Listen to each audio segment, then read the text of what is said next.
sebagai guru BK.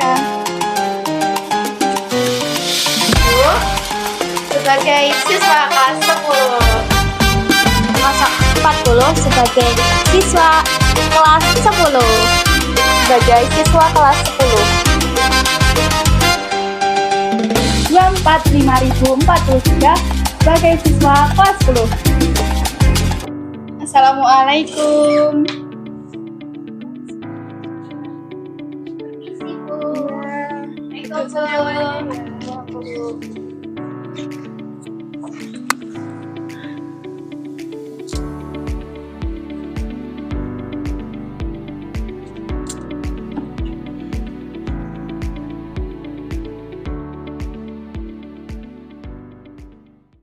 Selamat pagi semuanya. Selamat pagi, Bu. Baik, sebenarnya Ibu ingin bertanya nih, bagaimana kabar kalian hari ini? Alhamdulillah baik, Bu. Baik sih, Bu. Baik, Bu. Baik, Ibu senang mendengarnya. Sebelumnya, karena kalian di sini adalah murid baru, Ibu izin memperkenalkan Ibu terlebih dahulu. Sebelumnya perkenalkan, nama Ibu adalah Ibu Iva. Ibu adalah guru bimbingan dan konseling atau guru BK di sekolah ini. Pada kesempatan hari ini, Ibu ingin memberikan kalian layanan orientasi tentang pengenalan apa itu BK di sekolah ini. Nah, sebelumnya ini adalah PPT yang sudah Ibu siapkan sebagai media pada hari ini ya. Tujuan dari kegiatan hari ini adalah supaya kalian bisa lebih mengenal apa itu BK, apa saja yang dilakukan oleh guru BK, dan kapan kalian bisa datang ke ruang BK jika kalian membutuhkan bantuan. Nah, sebelum Ibu menjelaskan lebih lanjut, Ibu ingin bertanya dulu nih pada kalian, menurut kalian apa yang kalian ketahui tentang BK? Kalau saya sih, Bu, di lingkungan sekolah itu BK itu tempatnya orang-orang punya masalah gitu sih, Bu. Baik, yang lain ada? Saya juga sering dengarnya tuh gitu, Bu. Biasanya yang dipanggil ke PK itu siswa-siswa yang sering melanggar aturan.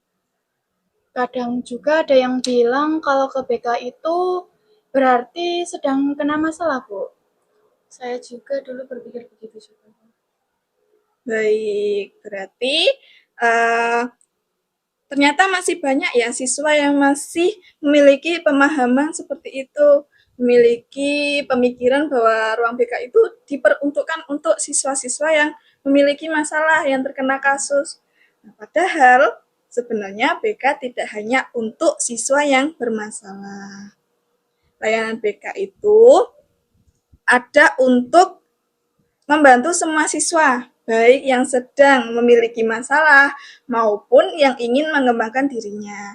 Misalnya nih, kalian ingin mengetahui minat dan bakat kalian, ingin belajar cara mengatur waktu belajar, atau mungkin sekedar ingin berdiskusi tentang cita-cita dan masa depan. Semua itu juga bisa dilakukan di ruang BK ini. Jadi ruang BK tidak hanya untuk orang-orang atau siswa yang memiliki masalah saja.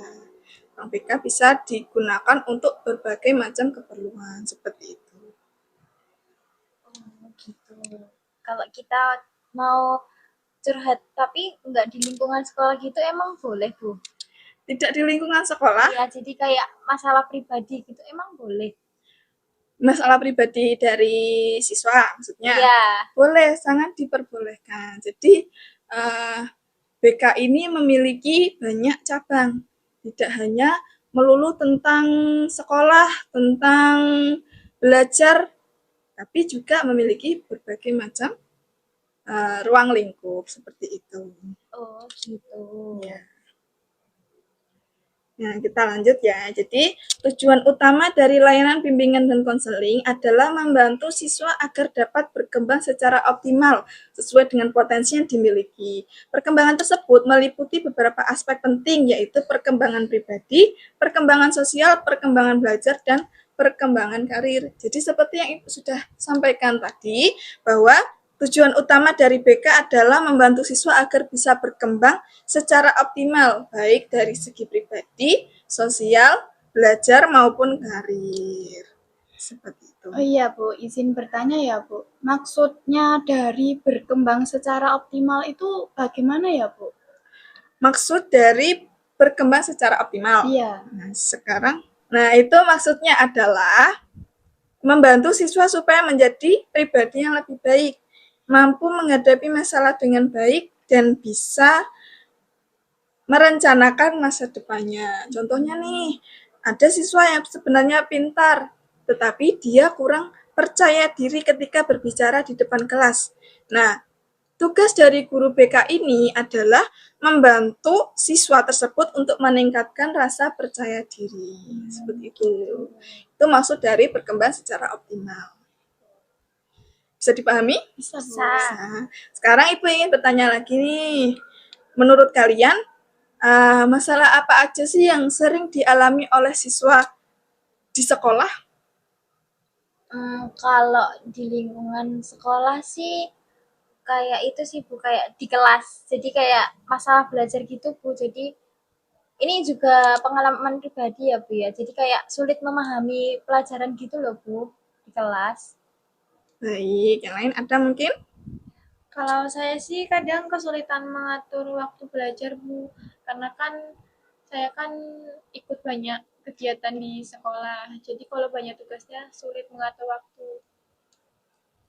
Baik, yang lain ada? Mungkin masalah pertemanan Bu, karena kita kan masih siswa baru ya, jadi kayak masih sulit cari pertemanan gitu. Kadang juga ada siswa yang tidak percaya diri, Bu, masih malu-malu gitu. Baik. Memang betul sekali, banyak siswa yang mengalami kesulitan dalam belajar, pertemanan, bahkan kadang juga memiliki masalah dalam keluarga. Nah, hal-hal seperti itu bisa mempengaruhi kondisi siswa di sekolah. Karena itu, layanan BK hadir untuk membantu siswa supaya tidak merasa sendirian dalam menghadapi masalah. Jadi, guru BK di sini bisa menjadi teman kalian, bisa mendampingi kalian dalam menjalani masalah yang sedang kalian alami, seperti itu. Jadi sehingga kalian itu tidak merasa sendirian, ada guru BK yang siap menemani masalah kalian, seperti itu. Lanjut ya. Nah, dalam BK ada beberapa fungsi penting. Yang pertama, ada fungsi pemahaman, yaitu membantu siswa memahami dirinya sendiri, termasuk memahami potensi, minat, dan bakat yang dimiliki. Yang kedua, ada fungsi pencegahan, yaitu membantu siswa agar tidak terjerumus ke dalam masalah yang dapat menghambat perkembangan mereka.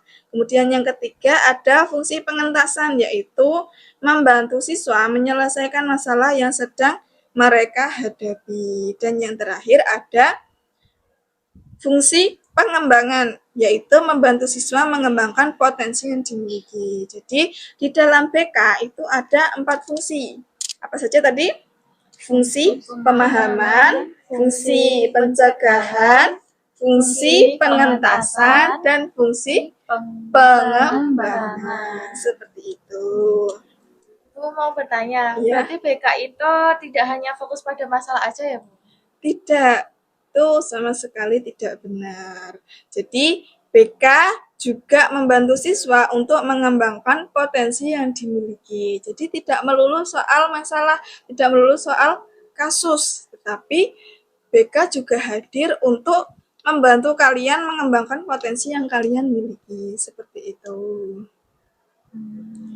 Iya Bu. Ya, kita lanjut. Nah, di BK, di sekolah, biasanya ada beberapa layanan BK. Misalnya, layanan informasi, layanan orientasi, layanan konseling individu, dan layanan bimbingan kelompok. Nah, hari ini yang sedang kita jalani adalah bernama layanan orientasi, yaitu layanan yang membantu kalian mengenal layanan BK dan lingkungan sekolah. Seperti itu. Baik, ada yang ingin ditanyakan mungkin? Kalau layanan informasi tadi tuh contoh di sehari-harinya gimana sih Bu? Kayak di sekolah tuh gimana? Layanan informasi ya? Iya.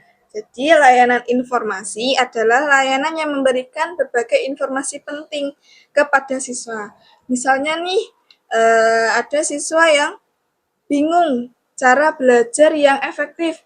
Nah, layanan informasi bisa memberikan kalian edukasi tentang cara belajar yang efektif. Kemudian ada macam yang lain, mungkin tentang bahaya pergaulan bebas atau informasi tentang pendidikan dan karir di masa depan. Seperti itu. Sekarang, Ibu ingin menjelaskan kapan sih siswa itu bisa datang ke ruang BK? Kapan kalian bisa datang ke ruang BK? Nah, siswa dapat datang ke ruang BK kapan saja ketika membutuhkan bantuan atau ingin berkonsultasi. Misalnya, ketika siswa mengalami kesulitan dalam belajar, memiliki masalah dengan teman, merasa stres atau tertekan, atau ingin sekedar berkonsultasi mengenai rencana pendidikan dan cita-cita di masa depan.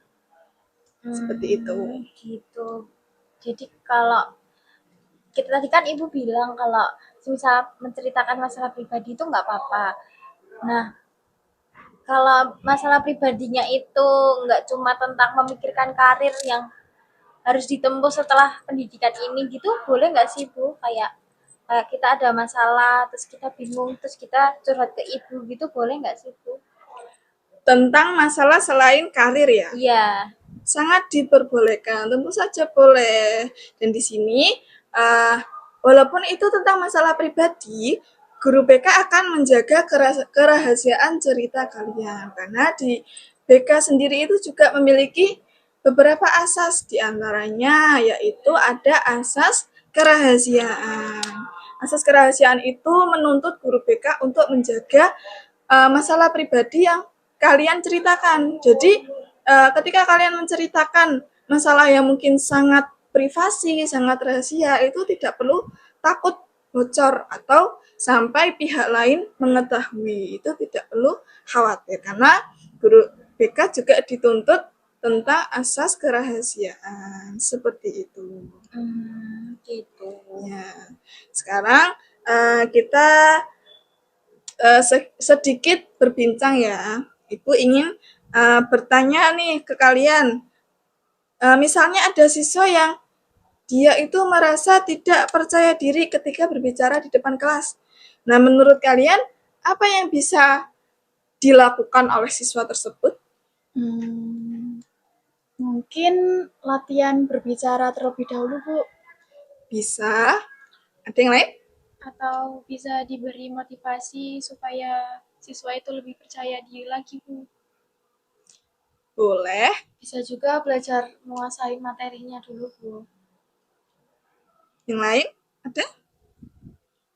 Sudah ya? Betul sekali yang sudah kalian sampaikan tadi sudah benar semua. Nah, di samping itu, guru BK bisa membantu siswa dengan memberikan latihan, memberikan motivasi dan strategi supaya siswa itu lebih percaya diri. Sekarang Ibu ingin berdiskusi ringan dengan kalian ya. Ibu ingin bertanya nih, apakah kalian itu pernah merasa gugup ketika harus presentasi di depan kelas? Saya pernah Bu.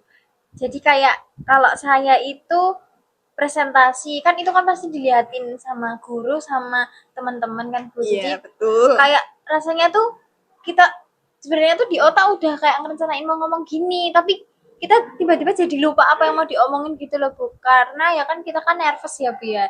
Jadi kayak banyak takutnya gitu. Jadi takut salah ngomong gitu deh Bu. Yang lain ada? Saya juga, Bu.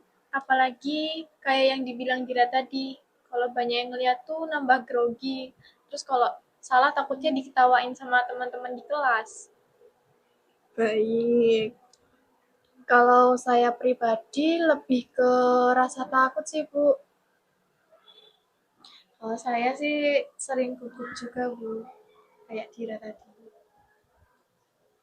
Baik, yang kalian rasakan ketika kalian harus presentasi di depan kelas, kalian merasa gugup, kalian merasa takut salah, itu adalah hal yang sangat wajar. Banyak siswa yang mengalami hal yang sama. Karena itu, guru BK bisa membantu memberikan tips agar lebih percaya diri. Nah, di sini ini bisa kalian simak ya, cara meningkatkan rasa percaya diri. Rasa percaya diri merupakan salah satu hal yang penting yang perlu dimiliki oleh setiap siswa. Namun, tidak jarang siswa merasa gugup atau takut ketika harus berbicara di depan kelas, misalnya saat presentasi. Beberapa cara yang dapat dilakukan untuk meningkatkan rasa percaya diri antara lain mempersiapkan materi dengan baik, seperti Ibu di sini sudah mempersiapkan PPT untuk Ibu presentasikan hari ini. Kemudian ada cara yang lain, yaitu berlatih berbicara sebelum tampil di depan kelas. Nah, kalian bisa ketika di rumah mungkin di depan cermin kalian latihan berbicara terlebih dahulu, itu juga bisa. Itu bisa membantu kalian meningkatkan rasa percaya diri ketika harus presentasi di depan kelas.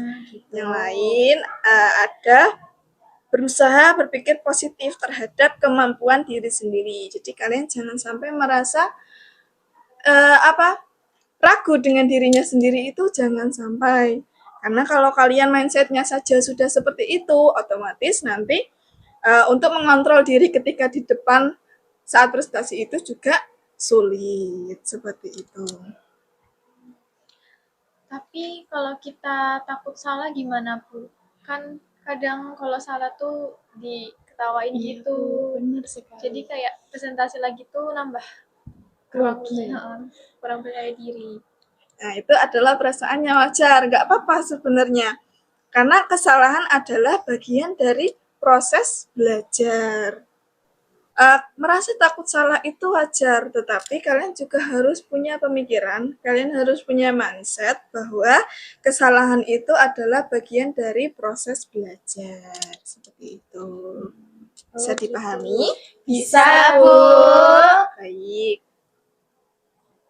Nah, jadi ruang BK adalah tempat yang nyaman bagi siswa untuk berdiskusi dan mencari solusi. Kalian tidak perlu sampai takut datang ke ruang BK, karena kita, guru BK, itu akan berusaha membuat lingkungan yang senyaman mungkin ketika kalian itu datang ke ruang BK. Tidak apa-apa. Berarti kita tuh bisa datang kapan aja, Bu, ke BK? Betul sekali.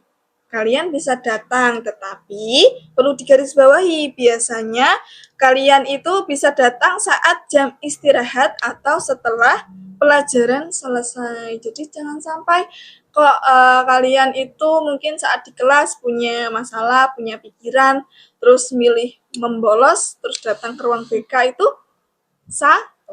Tidak boleh. Seperti itu. Jadi kalian bisa mencari waktu senggang saat istirahat, kalian lebih milih ke ruang BK mungkin daripada ke kantin, atau saat jam pelajaran selesai, atau mungkin saat pulang sekolah. Kalian juga bisa janjian dulu ke ibu, karena guru BK tidak hanya melayani 1, 2, 10 siswa saja.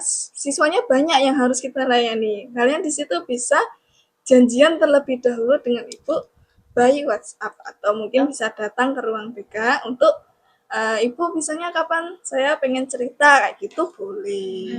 Gitu. Iya, seperti itu.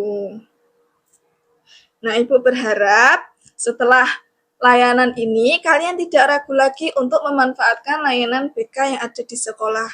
Ingat, guru BK itu hadir, guru BK ada itu untuk membantu kalian. Terima kasih ya, Bu. Sekarang saya jadi lebih mengerti tentang BK. Ternyata BK itu nggak cuma tempatnya orang yang punya salah. Ternyata BK juga bisa jadi teman buat tempat cerita, bisa kasih solusi kalau kita emang udah di titik bingung harus ngapain. Kadang kan kita kalau sebagai manusia biasa emang putus asa ya, Bu ya. Kita ngelakuin sesuatu yang harusnya nggak dilakuin. Tapi setelah mengerti tentang BK, saya jadi bisa mikir kenapa kok nggak cerita aja ke ibu gitu. Iya, Jadi sama-sama. agar saya pun juga nggak mengambil langkah yang pastinya merugikan Salah ya? saya. Iya, gitu Bu. Iya, sama-sama. Saya juga, Bu, ternyata Benar ya, BK itu tidak hanya untuk siswa yang bermasalah, kita bisa curhat-curhat tentang masalah pribadi kita sendiri. Sekarang saya jadi lebih paham fungsi BK di sekolah itu, Bu. Saya juga jadi tidak takut lagi Bu buat datang ke BK. Baik, Ibu sangat senang mendengar kalian bisa memahami materi hari ini. Semoga setelah kegiatan orientasi ini, kalian bisa lebih mengenal layanan BK di sekolah. Jika suatu saat kok kalian membutuhkan bantuan, kalian butuh teman cerita, kalian butuh orang untuk berkonsultasi, nah jangan ragu untuk datang ke ruang BK. Ruang BK ini selalu terbuka untuk siapa saja yang ingin bercerita. Baik, Bu. Baik, Bu. Bu, saya izin. Kan Iya. ini istirahatnya udah selesai. Kita mau lanjut buat mata pelajaran berikutnya. Kita izin pamit duluan ya, Bu ya. Iya, baik. Semoga apa yang Ibu sampaikan hari ini bisa bermanfaat bagi kalian. Semoga setelah hari ini kalian bisa lebih betah di sekolah dengan adanya guru BK di sekolah ini. Seperti itu. Silahkan bisa kembali ke kelasnya masing-masing. Iya, Baik, Bu. Bu. Terima kasih, Bu. Sama-sama. Sampai jumpa di kesempatan berikutnya ya. Iya.